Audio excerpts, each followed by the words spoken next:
नमस्कार मित्रमैत्रिणींनो, आज आपण नवरात्रीची कथा पाहणार आहोत।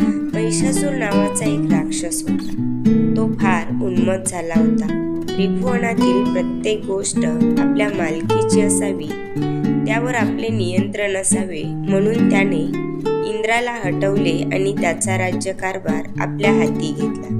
त्यामुळे सगळीकडे अनर्थ ओढावला। एवढे मोठे पराक्रमी देव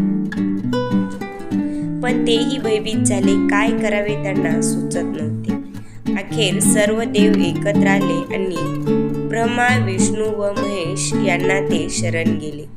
महिषासुराच्या अन्यायाच्या, अत्याचाराच्या गोष्टी त्यांना सांगितल्या।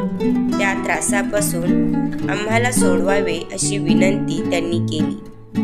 ते सारे ऐकून ब्रह्मा, विष्णू, महेश संतापले। त्या तिघांनी आपल्या शक्तीच्या अंशापासून एक देवी निर्माण केली। तिला वेगवेगळ्या शंखांनी सन्मानित करून महिषासुराचा नाश करण्यासाठी पाठविले। देवी आणि राक्षसांचे घनघोर युद्ध झाले।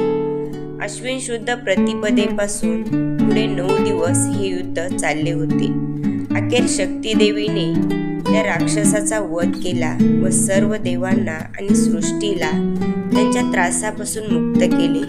त्यामुळे शक्ती देवी महिषासूर वर्धिनी असे म्हणतात व अश्विन नवरात्रात तिचा उत्सव मोठ्या थाटाने उत्साहाने साजरा करतात। महिषासुराचा वध करण्यासाठी परमेश्वराने शक्ती रूपाने स्त्रीचा अवतार धारण केला होता। या अवताराचे वेगवेगळ्या रूपात पूजन केले जाते। ब्रह्मदेवापासून सरस्वती, विष्णूपासून महालक्ष्मी, शंकरापासून महाकाली या देवी निर्माण झाल्या असे मानले जाते।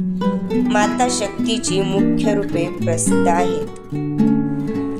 त्यातील काही सौम्य आहेत। चैत्रातील देवी अन्नपूर्णा, भाद्रपदातील हरतालिका, श्रावणातील मंगळागौरी, अश्विनातील ललित गौरी ही सौम्य रूपे आहेत।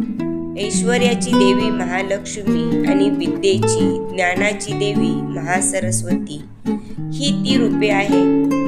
रूपे अनंत तरी ईश्वर तत्व एकच। त्या देवीचा हा उत्सव या नवरात्रात देवी युद्ध खेळून थकलेली असते म्हणून 9 दिवस फक्त तिची सेवा करावी व दसऱ्याला दर्शनाला जावे अशी आहे। धन्यवाद। जर व्हिडिओ आवडला तर व्हिडिओला लाईक करा, सबस्क्राईब करा आणि बाजूचे बेल आयकॉन प्रेस करा, म्हणजे नवीन व्हिडिओ टाकला की नोटिफिकेशन